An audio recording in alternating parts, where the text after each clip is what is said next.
ಕರ್ನಾಟಕದ ಸಮಸ್ತ ಜನತೆಗೆ ಮತ್ತು ಪ್ರವಾಸಿ ಪ್ರಿಯರಿಗೆ ನನ್ನ ನಮಸ್ಕಾರಗಳು. ಟ್ರಾವೆಲಿಂಗ್ ವಿತ್ ಹರಿವಿಷ್ಣು ವೈಷ್ಣವಾಸ್ ವಿಲ್ಲಾಗ್ಗೆ ಸ್ವಾಗತ ಸುಸ್ವಾಗತ. ಇಂದು ನಾನು ನಿಮ್ಮೆಲ್ಲರನ್ನೂ ಸಹ ಕರೆದುಕೊಂಡು ಹೋಗ್ತಾ ಇರ್ತಕ್ಕಂಥ ಒಂದು ವಿಶೇಷವಾದಂತಹ ಪ್ರಮುಖ ಸ್ಥಳ ಯಾವುದು ಅಂತಂದ್ರೆ, ನಮ್ಮ ಭಾರತೀಯ ವಿಶ್ವ ಪರಂಪರೆಯ ಐತಿಹಾಸಿಕ ಸ್ಥಳಗಳ ಪಟ್ಟಿಯಲ್ಲಿ ಅಗ್ರಸ್ಥಾನದಲ್ಲಿ ಇರ್ತಕ್ಕಂಥ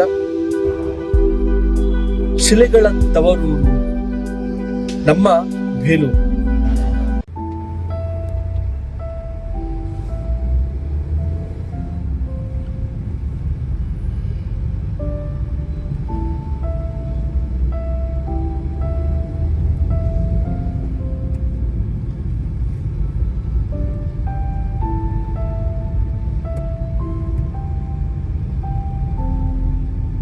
ನಮ್ಮ ಭಾರತೀಯ ಶಿಲ್ಪಕಲೆಗಳ ಸಾಂಸ್ಕೃತಿಕ ಪರಂಪರೆಯನ್ನು ಸಾರುವಂತಹ ಬೇಲೂರು ಕರ್ನಾಟಕದ ಹಾಸನ ಜಿಲ್ಲೆಯಲ್ಲಿದೆ. ಇದು ನಮ್ಮ ಬೆಂಗಳೂರಿನಿಂದ ಸುಮಾರು 220 ಕಿಲೋಮೀಟರ್ ಅಂತರದಲ್ಲಿ ಮತ್ತೆ ಹಾಸನ ಜಿಲ್ಲೆಯಿಂದ ಸುಮಾರು 38 ಕಿಲೋಮೀಟರ್ ಅಂತರದಲ್ಲಿದೆ.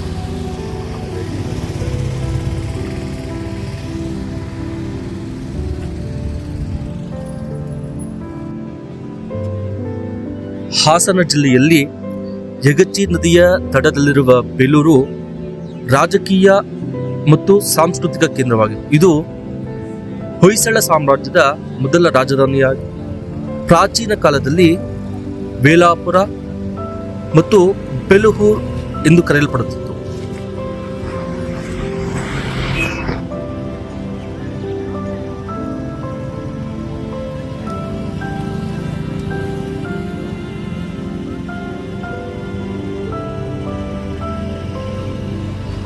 ಹೊಯ್ಸಳರ ರಾಜ ವಿಷ್ಣುವರ್ಧನ ಚೋಳರ ಮೇಲಿನ ವಿಜಯದ ಸ್ಮರಣೆಗಾಗಿ ಕ್ರಿಸ್ತಶಕ 1117ರಲ್ಲಿ ಈ ಬೇಲೂರಿನ ಶ್ರೀ ಚನ್ನಕೇಶವ ಸ್ವಾಮಿ ದೇವಾಲಯವನ್ನು ನಿರ್ಮಾಣವನ್ನು ಮಾಡಿದನು. ಇದು ಹೊಯ್ಸಳರ ಆರಂಭಿಕ ರಾಜಧಾನಿಯಾಗಿತ್ತು. ಈ ಒಂದು ಬೇಲೂರನ್ನ ಇತಿಹಾಸದಲ್ಲಿ ಐಹಿಕ ವೈಕುಂಠ ಮತ್ತು ದಕ್ಷಿಣ ವಾರಣಾಸಿ ಎಂದೇ ಗೌರವದಿಂದ ಕರೆಯಲ್ಪಡುತ್ತಿತ್ತು.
ಈ ಬೇಲೂರು ಶ್ರೀ ಚನ್ನಕೇಶವ ಸ್ವಾಮಿ ದೇವಾಲಯದ ನಿರ್ಮಾಣಕ್ಕೆ ಸುಮಾರು 103 ವರ್ಷಗಳ ಕಾಲ ಸಮಯ ತೆಗೆದುಕೊಂಡಿತು.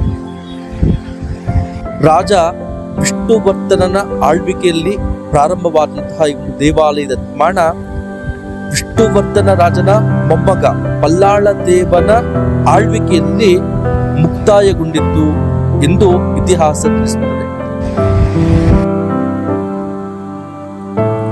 ಈ ವಿಶ್ವ ಪ್ರಸಿದ್ಧ ಶ್ರೀ ಚನ್ನರಾಯ ಸ್ವಾಮಿ ದೇವಾಲಯದ ನಿರ್ಮಾಣ ಒಂದು ಜಗುಲಿಯ ಮೇಲೆ ನಿಂತಿರುವ ಹಾಗೆ ವಿಜಯನಗರದ ಶೈಲಿಯಲ್ಲಿ ಗೋಪುರದಿಂದ ಕೂಡಿದ ಒಂದು ದೊಡ್ಡ ಪ್ರಾಕಾರದಿಂದ ಸುತ್ತುವರೆದಿದ್ದು, ಈ ಒಂದು ದೇವಾಲಯದ ನಿರ್ಮಾಣದ ಸೂಕ್ಷ್ಮವಾದ ಕೆತ್ತನೆಗಳಿಗಾಗಿ ಹೊಯ್ಸಳ ರಾಜ ವಿಷ್ಣುವರ್ಧನ ಮೃದು ಬಳಪದ ಕಲ್ಲನ್ನ ಬಳಸಿದರು.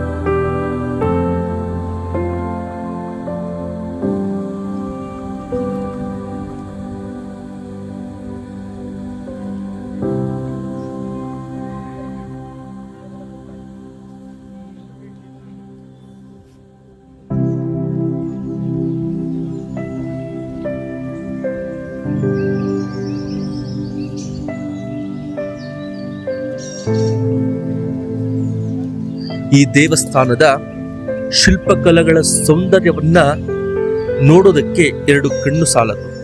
ನಿಜಕ್ಕೂ ಪದಗಳಿಗೆ ನಿಲುಕದ ಬಹಳ ವಿಶಿಷ್ಟವಾದಂತಹ ಶಿಲ್ಪ ಕಲಾವಿದನ ಒಂದು ಕೆತ್ತನೆಯ ಸೂಕ್ಷ್ಮತೆಯನ್ನ, ನೈಪುಣ್ಯತೆಯನ್ನ ಈ ಒಂದು ದೇವಾಲಯದ ಶಿಲ್ಪಗಳ ಕೆತ್ತನೆಯು ಒಳಗೊಂಡಿದೆ.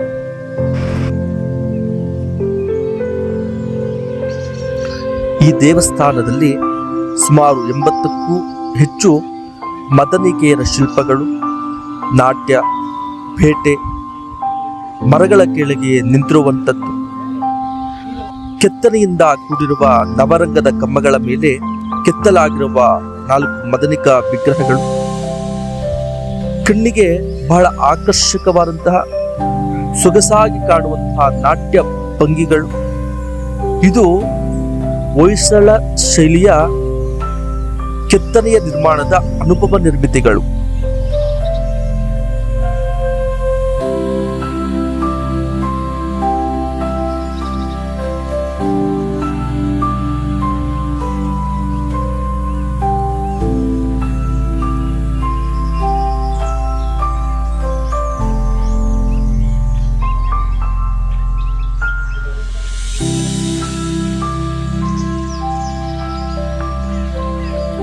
ಈ ದೇವಾಲಯದ ಕೆತ್ತನೆಗಳಲ್ಲಿ ಸ್ತ್ರೀಯು ಅಲಂಕಾರವನ್ನ ಮಾಡಿಕೊಳ್ಳುವಂತಹ ವಿವಿಧ ಭಂಗಿಗಳ ಕೆತ್ತನೆಗಳು ಬಹಳ ಆಕರ್ಷಣೀಯವಾಗಿರುವಂಥದ್ದು.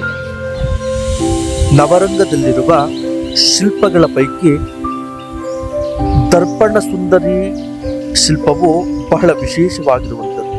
ಈ ಒಂದು ಶಿಲ್ಪಕ್ಕೆ ರಾಜ ವಿಷ್ಣುವರ್ಧನ ಪತ್ನಿಯಾದ ಪರಮಸುಂದರಿ ಶಾಂತಲ ದೇವಿಯು ರೂಪದರ್ಶಿಯಾಗಿದ್ದಳು ಎಂದು ಇತಿಹಾಸವು ತಿಳಿಸುತ್ತದೆ.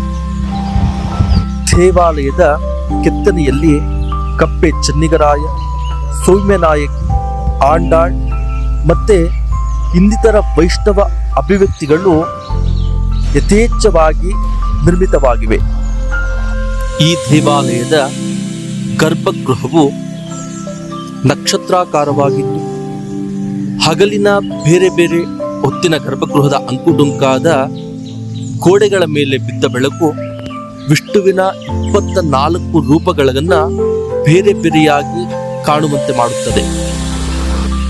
ಈ ದೇವಾಲಯದ ಮೂಲ ಮೂರ್ತಿಯು ಮಹಾವಿಷ್ಣುವಿನ 24 ಅವತಾರಗಳಲ್ಲಿ ಇರುವಂತಹ ಮೋಹಿನಿ ಅವತಾರದ ಪ್ರತೀಕವಾಗಿದೆ. ಈ ಒಂದು ದೇವಾಲಯದಲ್ಲಿ ಪ್ರತಿನಿತ್ಯವೂ ಪುರುಷ ವಿಗ್ರಹವಾಗಿರ್ತಕ್ಕಂಥ ಮಹಾವಿಷ್ಣುವಿಗೆ ಸ್ತ್ರೀ ಅಲಂಕಾರವಾದಂತಹ ಮೋಹಿನಿ ಅಲಂಕಾರವನ್ನ ಮಾಡಲಾಗುತ್ತದೆ.